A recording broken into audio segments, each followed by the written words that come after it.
Cœur de patrimoine, Cédric Decoeur.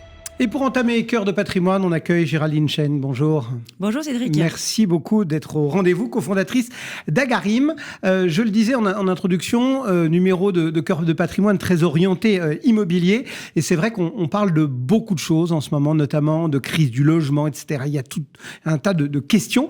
Et vous êtes vraiment chez Agarim spécialiste de ces thématiques-là, de ces solutions-là aussi. Comment est-ce que vous pilotez finalement les choses pour essayer de répondre à ces besoins, parce que c'est vraiment un besoin vital que d'être logé de façon abordable, peut-être aussi pour les plus sensibles à ça de façon durable.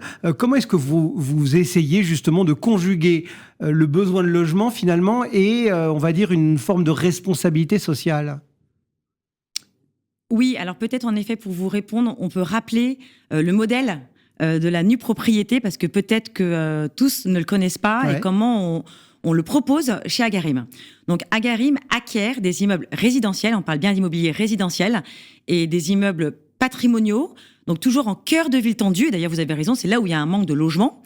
Et donc, que ce soit des immeubles dans du neuf, ce qu'on appelle de la VFA, auprès des promoteurs, ou dans des immeubles existants, notamment dans Paris, notamment dans ces cas-là, des immeubles patrimoniaux, souvent haussmanniens. Agarim acquiert ces immeubles donc en pleine propriété, et en effet, on va démembrer ce droit. D'un côté, l'usufruit, le droit de jouissance, pour une période de 15 ans, va être vendu à des bailleurs institutionnels à vocation sociale. D'accord. Voilà. Et donc, va loger, en fait, soit des salariés, soit des fonctionnaires, en tout cas des foyers fiscaux, qui sont éligibles à du logement social ou du logement intermédiaire. On peut rappeler quand même que 80% des foyers fiscaux en France ont des revenus qui les rendent éligibles à du logement social, puisqu'on peut rappeler qu'il y a 3 strates de logement social, le PLS, le PLUS et le PLAI. Donc concrètement, et de manière très simple, c'est des familles qui vont être logées et qui vont payer un loyer moins cher qu'un loyer de marché. Donc en effet, en faisant ça, Agarim contribue à créer du logement social, et tout ça, c'est financé non pas par des subventions, mais c'est financé par les investisseurs qui acquièrent, eux, les murs de cet appartement, c'est-à-dire la nue propriété. Et donc, c'est un moyen de financer du logement social et intermédiaire par de l'épargne privée. Et on va revenir évidemment aux avantages des investisseurs qui acquièrent la nue propriété. Il y a donc un investisseur qui acquiert les murs et un bailleur social qui va gérer sur une longue période ces murs et la location effectivement à loyer modéré, comme on dit. Quels sont les éléments clés finalement qui permettent à cette stratégie d'être une stratégie gagnante ? On reviendra à la fin sur Agarim, mais voilà. Quelles sont un petit peu les recettes, recette, les éléments clés de tout ça ? Oui, vous avez raison, la nue propriété, en gros, pourquoi ça marche actuellement alors qu'on est dans une crise du logement qui est majeure. Donc on comprend bien que moi, nue propriétaire, je vais acheter en fait les murs d'un appartement. On a compris que je peux ni y habiter, ni le louer, puisqu'en effet, c'est l'usufruitier qui le met en location et qui entretient le bien. Mais bonne nouvelle, j'ai évidemment une décote sur le prix d'acquisition. Au lieu de payer une valeur 100 que j'aurais payé en pleine propriété, je paye environ 60-65. Donc cette décote de 35 que je ne paye pas, elle sort pas du chapeau. Elle correspond projet par projet à la somme de loyer de marché net, non fiscalisé également, que j'aurais touché si jamais j'avais acheté mon appartement en pleine propriété, que je l'avais mis en location. Donc, de manière très simple, je perçois 15 ans de loyer de marché dès l'acquisition. Donc ça, évidemment, ça enthousiasme nos investisseurs, nos propriétaires. En plus, évidemment, je n'ai pas de fiscalité, parce que j'aurais perçu ces loyers, j'aurais eu de la fiscalité. J'aurais mis en location, j'aurais eu à gérer un locataire. Là, il n'y a pas de gestion locative. Donc en fait, c'est un produit aussi qui amène une tranquillité d'esprit extrêmement important. Zéro charge mentale. Nos partenaires distributeurs qui le proposent disent c'est un produit zéro charge mentale, zéro SAV, pas de gestion locataire, un effort d'épargne chaque mois à rembourser plus faible que si jamais j'avais acquis en pleine propriété. Et puis, ça relève du code civil. On n'est pas sur une niche fiscale. La nue propriété, nous, on l'a organisée chez Agarim pour que ce soit sur une période de 15 ans. Mais en effet, ça relève absolument du code civil. C'est-à-dire que, en fait, vous avez prononcé quand même plusieurs fois le mot fiscalité. Mais en fait, il n'y a pas d'avantage fiscal, de carotte. C'est un produit d'investissement qui offre, on va dire, par la bande, un avantage fiscal sans être directement lié à un dispositif, je vais mettre les pieds dans le plat, qui pourrait sauter parce que les caisses sont vides. Oui, vous avez tout à fait raison. Et même pour aller plus loin, c'est un dispositif qui est tout à fait apprécié par les pouvoirs publics parce on le redit, ça permet de créer du logement social et intermédiaire de manière additionnelle. Et en effet, ça relève du Code civil, ça ne génère aucune fiscalité. On peut insister sur ce point aussi, la nue propriété n'alourdit pas votre assiette taxable à l'IFI. Et malgré tout, il y a quand même un avantage, si vous avez des revenus fonciers par ailleurs et que vous achetez une nue propriété par emprunt, les intérêts d'emprunt sont déductibles de vos revenus fonciers existants. Donc en gros, vous pouvez gommer vos revenus fonciers existants en acquérant de la nue propriété. Juste petite question pratico-pratique. L'investisseur, vous nous avez rappelé au départ, immobilier de qualité, cœur de ville, vous avez même prononcé le mot immeuble haussmannien, etc. On imagine quelque chose d'assez statutaire, assez prestigieux. Et puis derrière, vous collez le mot logement social.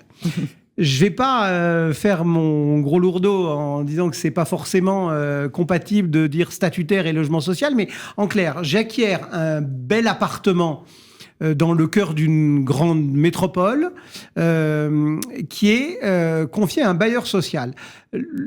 L'image populaire, ça va être un peu immobilier mal entretenu, dégradé éventuellement, pas... Voilà. Qu'est-ce qui se passe 15 ans après ? Je récupère un appartement qu'il va falloir que je refasse, qu'il va falloir... Comment ça se passe ? Alors, c'est un très bon point qui nous est souvent en effet posé comme question.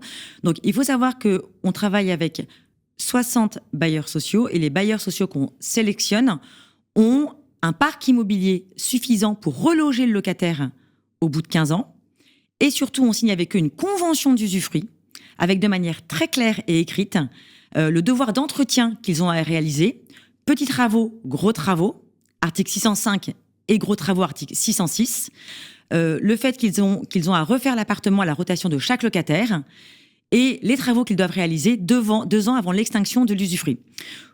On travaille beaucoup avec la Caisse des dépôts CDC Habitat qui va loger des fonctionnaires. D'accord. Et évidemment, quand on dit logement social, c'est aussi éligible au 1% logement, à Action Logement. Je pense qu'on a tous des amis qui sont logés par leur entreprise. En général, c'est des appartements qui sont vraiment très patrimoniaux, très bien entretenus. C'est éligible au logement dit social. Et puis, on peut redonner ce chiffre. 80% des foyers fiscaux en France ont des revenus qui les rendent éligibles à du logement social. A priori, enfin, je vais faire un parallèle avec certaines opérations qu'il y a eu dans les plans passés, je pense au Besson, au Périsol, etc., où souvent on disait, effectivement, j'ai eu un appartement avec des avantages fiscaux, etc., il m'est rendu... il est remis sur le marché, mais en fait, au même moment que tous les autres appartements de cet immeuble.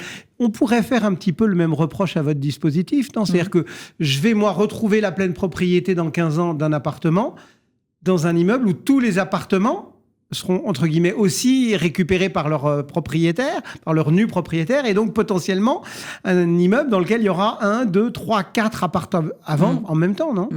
Alors, j'ai 2 réponses à ça.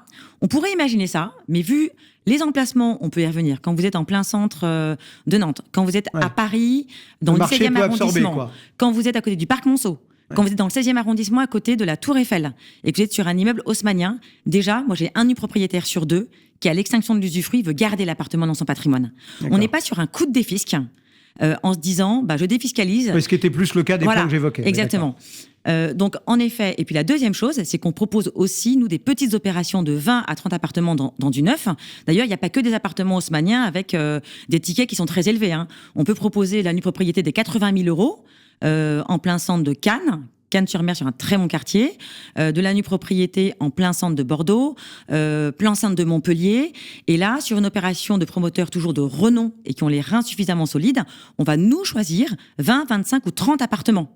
D'accord. Et de la même façon, on a fait en effet, on sait qu'à peu près un investisseur sur 2 à l'extinction de l'usufruit va garder ce bien pour le mettre en location et avoir des revenus complémentaires pour sa retraite.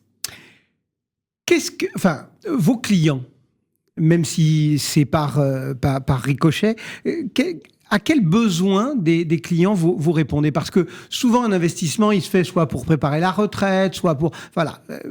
Il faut quand même aussi qu'on appâte un petit peu le chaland ce matin. Quels sont les principaux besoins que vos clients mettent en avant lorsqu'ils choisissent vos produits ? Alors, nous, chez Agarim, on a souhaité répondre à des objectifs patrimoniaux divers. Et pour ce faire, on a une offre de produits qui est diversifiée et qui est large. On a une offre de nue propriété, encore une fois, des 70 000 euros, 80 000 euros. Ça veut dire quoi? On sait qu'il y a beaucoup d'étudiants qui ont du mal à se loger. On propose la nue propriété. On sait que pendant 15 ans, ça va être loué à des étudiants. Bonne nouvelle, au bout de 15 ans, vous retrouvez ce studio, vous le mettez en location, et pourquoi pas en meublé, ce qui va se louer très bien. Je crois que la crise du logement pour étudiants en cœur de ville tendue, toujours j'insiste Cédric, on est toujours en cœur de ville tendue, aura du mal aujourd'hui à pouvoir se résorber. Et donc c'est un produit de diversification ou un produit retraite dès 80 000 euros.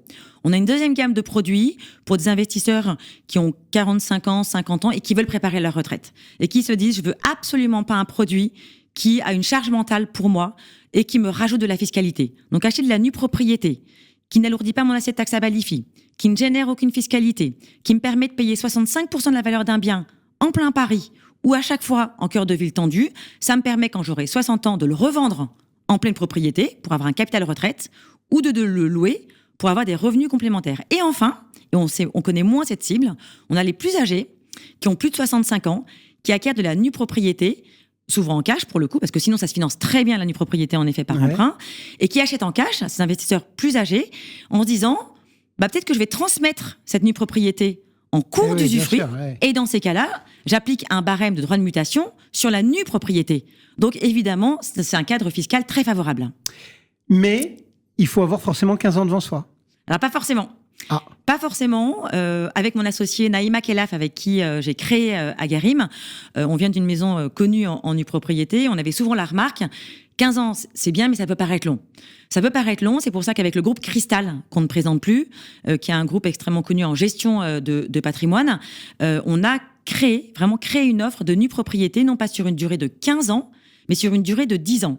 Notamment sur des immeubles parisiens, existants. Donc, on vous a proposé des immeubles dans le 17e arrondissement, des immeubles dans le 12e, dans le 16e, dans le 15e.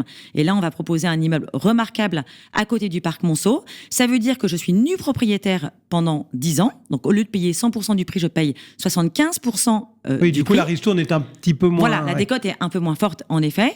Et au bout de 9 ans et demi, d'ailleurs, non pas 10 ans, mais 9 ans et demi, je deviens plein propriétaire de mon appartement. Et là, c'est un horizon de temps qui est beaucoup plus digeste.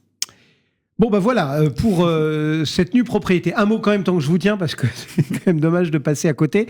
C'est Agarim en lui-même, parce que, en plus, on s'adresse en prenant le choix éventuellement de regarder vos produits sur un acteur qui est en plein boom, puisque vous avez doublé votre chiffre d'affaires depuis 2023. Là, qu'est-ce qui a fait que ça marche à ce point? C'est vraiment ce marché immobilier, ce marché de la nue propriété qui... Je crois qu'il y a plusieurs choses. Nos investisseurs finaux... Alors nous, déjà, on propose nos produits via des professionnels du patrimoine. Vous l'avez compris, on travaille beaucoup avec le groupe Cristal. On travaille également avec des banques et des assureurs qui ont référencé notre offre et qu'ils proposent à leurs clients finaux. Ils sont sensibles au fait qu'Agarim achète les immeubles en pleine propriété. Donc, on a un alignement d'intérêts. C'est-à-dire que nous-mêmes, on prend le risque de nos opérations. On propose à peu près un immeuble par mois. Le deuxième élément, c'est que résolument, et j'insiste sur ce point, on n'est que en zone dite très tendue. Ce qui sécurise l'investisseur en sachant que dans 15 ans, il pourra le louer très facilement ou le revendre très facilement. On a une palette d'offres qui est très large. On l'a vu, à partir de 80 000 euros en nue propriété jusqu'à des appartements d'exception et jusqu'à des immeubles qu'on vend en bloc à des investisseurs très patrimoniaux. On a créé cette offre avec une nue propriété à moins de 10 ans. Et on propose également la nue propriété à des institutionnels purs, des mutuelles, des caisses de retraite, des assureurs qui, en diversification, sont sensibles à un produit résidentiel qui, justement, est très patrimonial et moins fluctuant que d'autres classes d'actifs. Et c'est parti pour durer ? Enfin, vous avez des perspectives devant vous qui vous donnent le sourire ?